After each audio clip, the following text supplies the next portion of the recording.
Agora vamos para a nossa quarta questão aqui, agora falando do Sistema Aquífero Grande Amazônia. Acompanha comigo aqui na tela.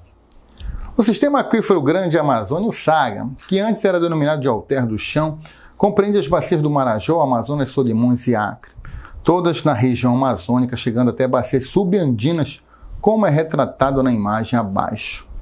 Segundo o pesquisador Francisco Matos, do Instituto de Geociência da Universidade Federal do Pará, o SAGA é muito maior do que o Alter do Chão. Sobre o referido aquífero, podemos concluir: os núcleos identificados como subsistemas do sistema abrangem os estados do Acre, Amazonas, Pará, Amapá e Maranhão. Aí você olha para a imagem, né? Olha para o mapa e percebe que o Maranhão não está aí, né?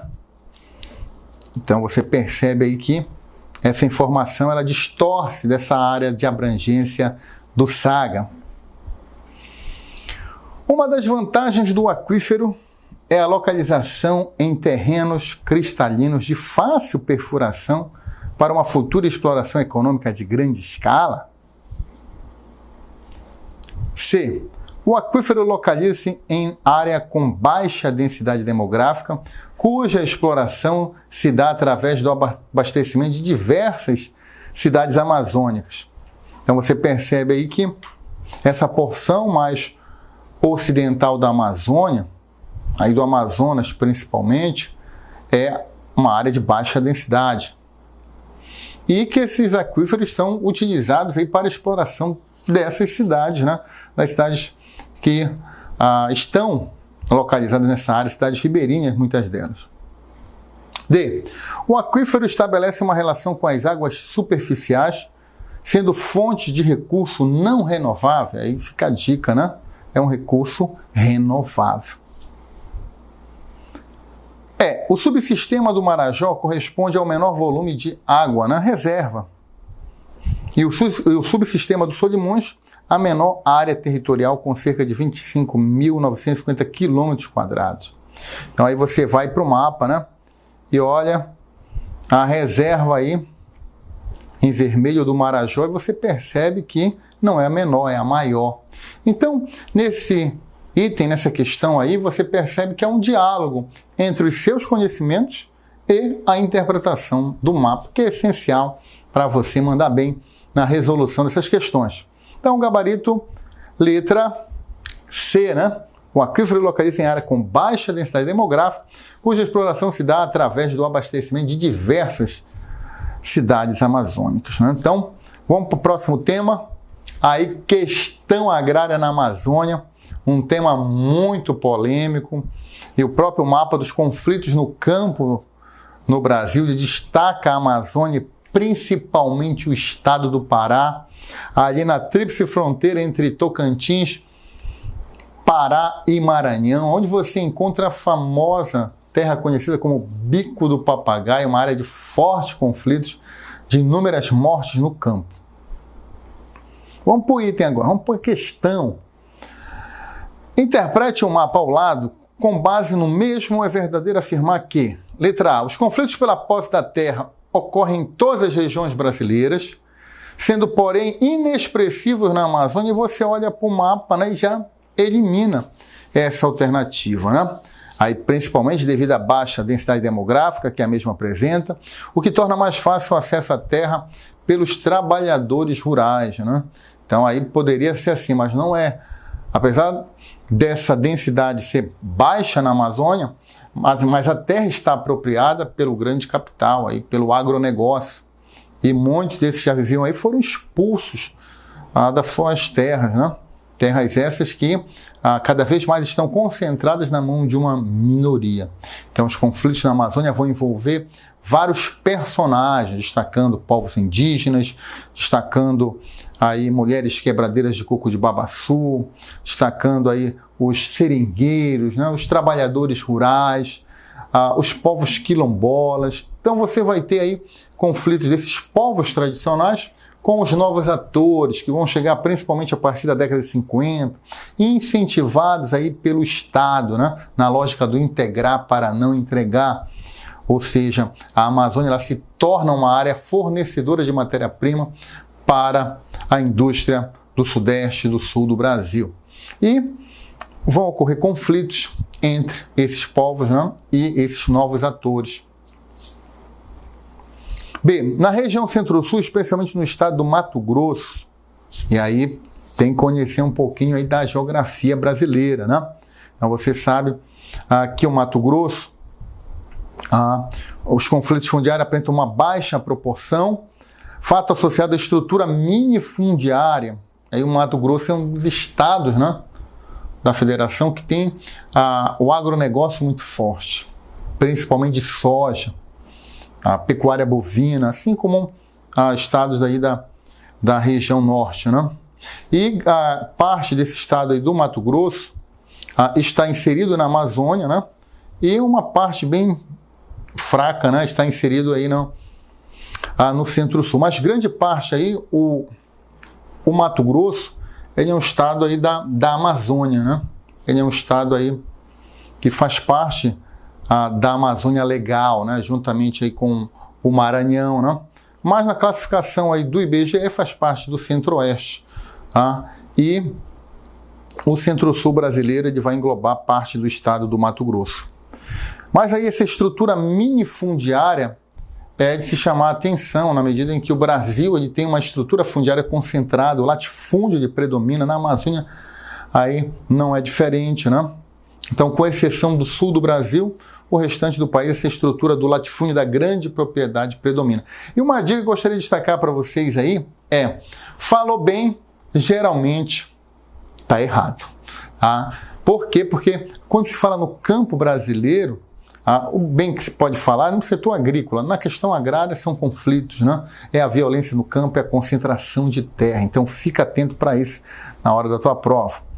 Letra C. Na Amazônia Legal, em especial onde se localizam as fronteiras agrícolas recentes, como é o caso do sul e sudeste do Pará, e a área do Bico do Papagaio, os conflitos fundiários fazem parte do cenário cotidiano, ocorrendo aí grande concentração de vítimas fatais. Aí dialoga muito bem, né, com o mapa, né? Então dialoga aí o estado do Pará, o Bico do Papagaio. Então é importante você estar atento para esses dois elementos. Interpretação de texto, aqui um texto em geral não verbal, com a interpretação das alternativas e o seu conhecimento sobre essa temática aí, sobre essa estrutura fundiária concentrada, sobre a violência no campo, principalmente aí no Sudeste Paraense, no Bico do Papagaio, mas também ao longo das rodovias federais, a BR-230, a BR-163, a BR-364, que vão ser palco aí de conflitos. Letra D, como na região Nordeste, a base da economia é a indústria? Não, são regiões aí que vão destacar, principalmente no caso da Amazônia, né, o extrativismo mineral atualmente ganha força, né? A agropecuária também se destaca. Conflitos pela posse da terra, sejam de pequeno realce, né? Inclusive no oeste da Bahia, área de grande concentração de latifúndios, né? Então aí está destacando, né, uma região que tem conflitos, mas que não se refere à atividade da indústria. Então, por isso aí, gabarito letra C, né? Na Amazônia Legal, em especial onde se localizam as fronteiras agrícolas recentes, caso do sul e sudeste do Pará, área do Bico do Papagaio, fica atento para isso. Vamos para a próxima questão aqui. Questão número 6. O Pará possui 294 comunidades remanescentes de quilombo, no entanto, apenas 27 estão tituladas junto ao Instituto Nacional de Colonização e Reforma Agrária, o INCA. Ou pelo Instituto de Terras do Pará, o ITERP. A maioria dessas comunidades está localizada na mesorregião do Baixo Amazonas e no município de Oriximiná, com 52 áreas remanescentes de quilombos identificadas. Então é importante você entender que esses povos aí vão travar, né, lutas contra a chegada dos novos atores, que vão se apropriar desses espaços para a exploração dos recursos naturais. O enunciado diz assim: sobre as comunidades remanescentes de quilombos e sua inserção na organização do espaço geográfico paraense, constata-se que por não terem muitas vezes documentação oficial de posse da terra, são comunidades tradicionais que sofrem constante a pressão da desterritorialização, né, da perda do território, né, face aos novos processos de ocupação do espaço paraense. Também são chamados de povos da floresta, destacam-se pela grande miscigenação e pelo alto grau de assimilação dos novos processos, decorrente do modelo de ocupação do espaço denominado estrada, terra firme e subsolo, né? Então, o que caracteriza esses povos são a sua identidade, né? A preservação dos seus costumes. E isso aí é algo que dá identidade, né? Algo que identifica esses povos. Letra C. Constituem a chamada mão de obra móvel polivalente que chegou ao Pará e à Amazônia nas últimas décadas. Não? Esses povos vieram ainda no período colonial para a região, trazidos aí, por exemplo, pelo Marquês de Pombal, quando aí extinguiu o trabalho da Companhia de Jesus, que tinha um trabalho aí muito forte com os indígenas, e trouxe a Companhia do Comércio do Grão, Pará e Maranhão, e o trabalho escravo começa a ser desenvolvido em substituição aí a esse trabalho que os indígenas faziam para as missões religiosas. Se tratam de populações tradicionais, exemplos de populações indígenas, mas diferentemente dessas últimas, de pouca representatividade demográfica e de pouca resistência cultural e territorial, aí não. Então acompanhe o gabarito comigo, letra A, né? Por não terem muitas vezes documentação oficial de posse da terra, são comunidades que sofrem constante, né?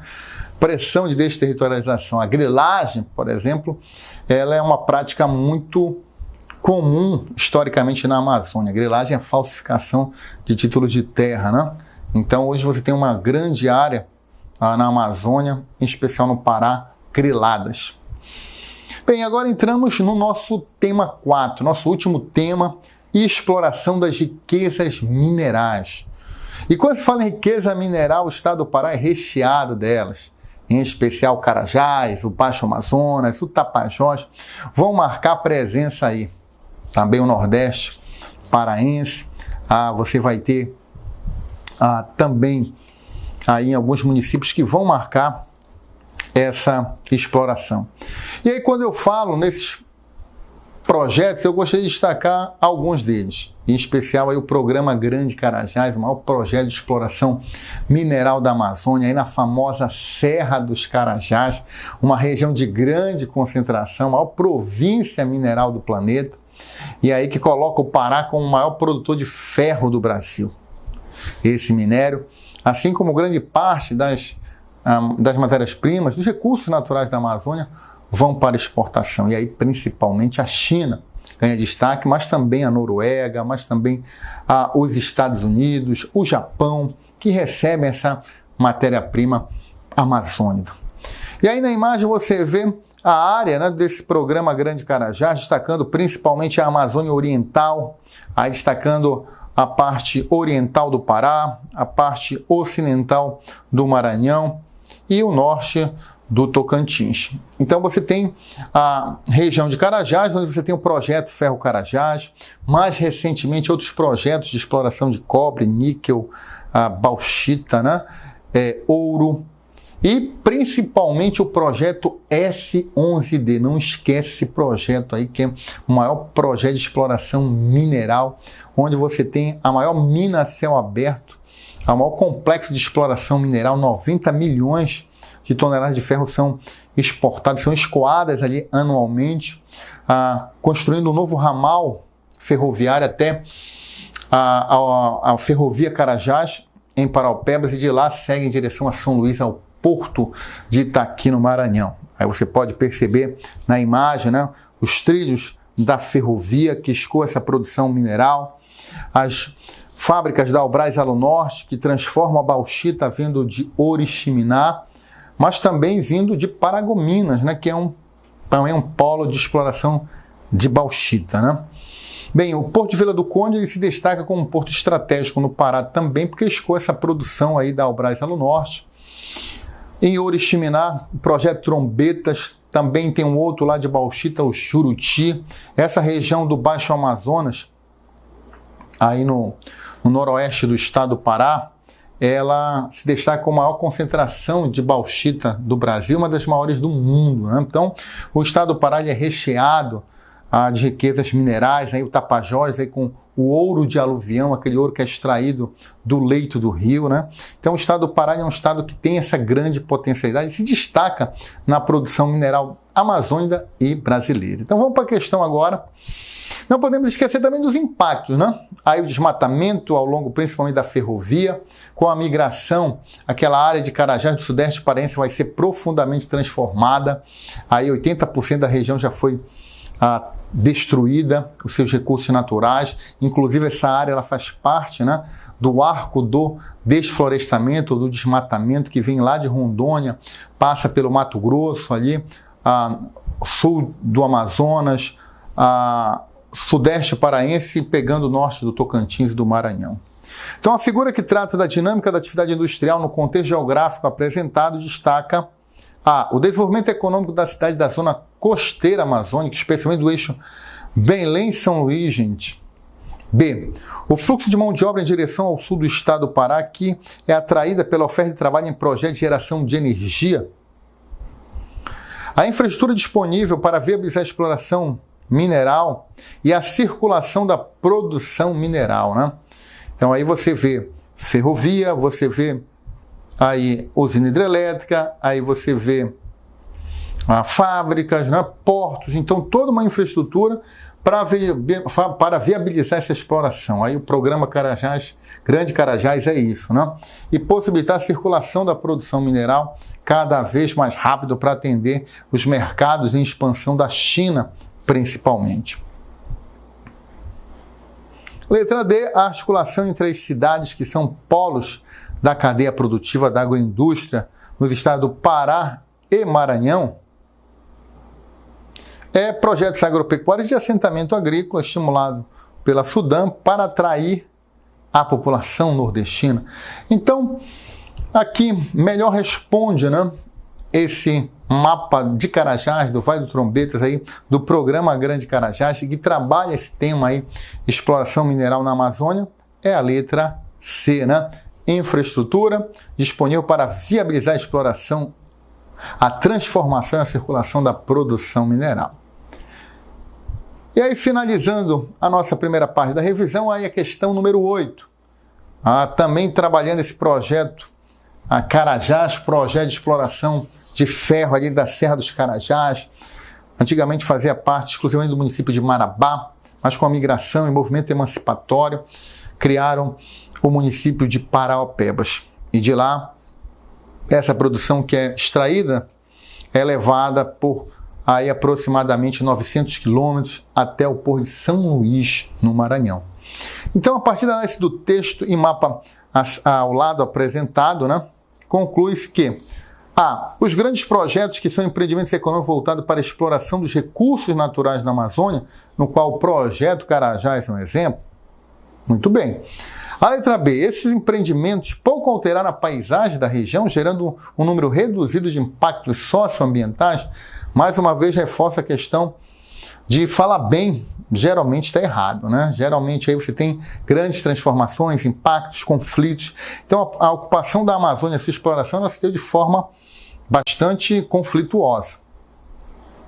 Destacam principalmente pela limitação de suas construções, como o projeto Ferro Carajás, aí para o Trombetas, ao Brás do Norte, Alumai, usina de hidrelétrica do Tucuruí. Limitação não, essas construções ocuparam grandes áreas, impactaram, né, significativamente a região. D. Recentemente o projeto 11D em Paraopebas, não, em Canaã dos Carajás, reforça a condição de Carajás como uma das maiores regiões minerárias do Brasil, sim, né? Só que não é em Paraopebas, é em Canaã dos Carajás. Exploração de bauxita no Vale do Rio Xingu, em Oriximiná. Alô, não é Vale do Xingu, mas sim do Amazonas. E em Paragominas, no Nordeste paraense, explorado pela Vale, não mais, né? Agora é pela Hidro. Por isso aí, letra A, né? Esse empreendimento, os grandes projetos que são empreendimentos econômicos voltados para a exploração dos recursos minerais. Então ficamos por aqui a nossa primeira revisão. Obrigado por nos assistir. Não esqueça aí de dar o seu like, de fazer o seu comentário. Se você não é inscrito, se inscreve, aperta o sininho para estar recebendo sempre as notificações de novas videoaulas. Então, vem com a gente, vá e vença!